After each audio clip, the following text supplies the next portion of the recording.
Halo guys, Assalamualaikum warahmatullahi wabarakatuh. Salam nama budaya for all of you who watch this video. Well, in this video, we would like to present our material and our topic is revolution and restorations. Well, before that, I would like to introduce you all of my member here. The first one, we have Nur Salsa Bila Putrihana. Halo Salsa. Halo guys, And the second one, we have Yuda Arisandi Refli. Halo Yuda. Hello. And the last one is me, Andi Agung Wijaya. Okay, guys, just three of us will explain about our material today. Let's move to the material, and we have in the slide is introduction, and Yuda will explain to you about this part. Okay, Yuda, please time and screens is yours. Okay, thank you, Andy. uh, the 17th century was one of the most tempestuous period in English history. Conflict and crisis arose between the king and the parliament, which represented the bourgeois class in 1642. A civil war or English Revolution broke out between Charles I and the parliament. At least the royalists were defeated by the Parliament army led by Oliver Cromwell. In 1649, Charles I was beheaded, and England was declared to be a Commonwealth. After the death of Cromwell, the Parliament recalled Charles II to England in 1660, and monarchy was restored. Then followed the Restoration period in 1688. The Borgias invaded William, Prince of Orange, from Holland to be King of England. This is called the Glorious Revolution. The bloodless even completed the Burgerized Revolution, and modern England was firmly established. Okay, what will be discussed in the first history of the era, and the second characteristic of the era, and the third the outdoor and the world. Okay, the first history of the era. Revolution era. The years of the British Civil War and insurrection constitute a turning point not only in the political, social, and the religious history of 17th century England, but also in the and the meaning of English language and literature. At the time of crisis and constitutional turmoil, literature itself acquired new function and play a dynamic part in the fragmentation of religious and political authority. And the second, Restoration era. English literature written after the restoration of the monarchy in 1660, following the period of the Commonwealth. Some literary historians speak of the period as bounded by the reign of Charles II, 1660 until 85, while others prefer to include within its scope the writing produced during the reign of James II, 1685 until 88, and even literature of the 19th and 70 is often spoken of as restoration. But the time, however, the reign of William III and Mary II, 1689 and until 72 had begun, and the ethos of country and urban fashion was rather sober, Protestant, and even pious. In contrast to the actually and intellectually libertine spirit of the court, left under Charles II. Many typical literary forms of the modern world, including the novel, biography, history, travel, write, travel writing, and journalism, gained confidence during the Restoration period when new scientific discovery and philosophical concept as well as new social and economic condition come into play. There was a great outpouring of female literature, so much of it political religious, will John Bunyan Great Allegory, Pilgrim Progress, and belong this period.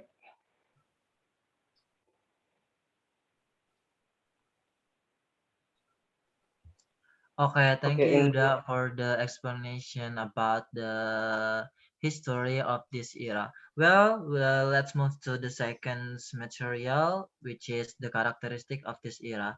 And this part, I, as the moderator too, would like to explain about the characteristic of this era. The first one, we have the characteristic revolution periods. As we can see, there are a lot of characteristic from this revolution periods. The first one is the revolution period was one of the confusion is literature due the breaking up of the old ideals. The Puritans believed in simplicity of life. They disapproved of the sonnets and the love poetry written in the previous periods. Literature was an dividend spirit as were the struggling parties. And the second characteristic of this revolution period is literature in the Puritan age expressed age and sadness, even its brightness, however, followed by gloom and pessimism. Next, the characteristic is about romantic ardor. Well, romantic ardor cannot be found in literature of the Puritan periods, like John Milton, whose work was grovery in any age and people, and in his works, the indomitable revolutionary spirit found in the noblest expression. For these reasons, this period is also called H. Milton. The main literary form of the period was poetry. Besides Milton's, there were two the groups or poets, the metaphysical poets and the cavalier poets. The second, we have the characteristic of the Restoration period. The period from 1616 to 1700s is mentioned as the Restoration Age or the Age of Triumphs because the monarchy was restored in England. In these years of 1616, Charles II was brought to the throne, and the restoration of Charles II brought a new era both in life and also in literature. The restoration is actually reflects the power of the monarchy and Puritan ethos. It works the power of the parliamentary system under the two periods, which is Wings and also Tories, and both periods encourage social stability. Thus, the period from 1616 to 1700 has the most importance, and it's called the Age of Restorations. W. G. Long remarks, which is states that the invisible effects of excess is disease, and for almost an entire generation following the Restoration in 1616, England lies six of the favor. Its literature, especially its drama, often seems more likely the delirium of illness than expression of a healthy mind. Well, this is the general characteristic for those of them or both of them. The first one, we have social and political conflicts. Yes, with the comeback of Charles II, like I mentioned before, England's social, political, and religious tenets have transformed. The two devastating insights, the Great Spillage of London and also the Great Fire of London, did much more harm to English social life. according to W.G. Long says, to the king and court and high society of these periods arouse our disgust or pity. The private life of England remains honest and pure, even the worst days of the rhetoricians. The second, we have opening of the theater. This is the second characteristic of both of them. It means that all the institutions that were closed in the Puritanical movement were opened during the Restoration periods. So it's open again in the Restoration period. Political, monarchy, parliament, episcopacy, and law were restored. The clubs and coffee houses were also established during these periods. This house became the center of political discussions, and from here only the periodical essays were originated. Next, this is the third characteristic, which is rise of neoclassicisms. Classicisms. The Restoration marked a complete breaks with the past, and the Elizabethan Romanticism was almost over. With the end of the past, literature took a new spirit. Well, this is the part when the literature took a new spirit and outlook, and a different attitude in the subject and style. As Edward Albert said, the post-Restoration period is often set up as converge and antithesis of the previous Elizabeth's age. It is called classical, as opposed to the Elizabethan Romanticisms. The fourth characteristic, which is imitation of the ancients. This means that the author of the periods were not endowed with exceptional talent. So they turn to the ancient writer for guidance and inspiration. They direct their attention to the slavish imitation of rules and ignore the importance of the subject's matter. This habit was noticeable. This habit was noticeable in this age of giants, and it was strengthened in the age of popes. That's why Alexander Pope's writes, "Earn hands for ancient rule, adjust as themes. To copy nature is to copy them." The five is realism. Yes, as we know that restoration literature is realistic. That's true. It was concerned with the life and with the fashion and manners. W. G. Long writes about the practice of realism of these periods, which is the early restoration writes shows the pen's realistic picture of the corrupt courts and society, and emphasize vice rather than virtues, and give us course low place without interest or moral significance. And the sixth is new literary forms. The writer of the age went against the Elizabeth romantic ideals and tried to give realistic picture of the corrupt courts and society. They expose vice rather than virtues, like realism's W. G. Long writes about the practice of relations before. Well, this is the most important literary form expoundings during the age are as satire, poetry, drama, heroic, and couplets. But by the way, what is satire, poetry, drama, and etc. heroic couplets? What is that means, and what is the example of them? I will explain one by one about the satire, poetry, drama, and heroic couplets.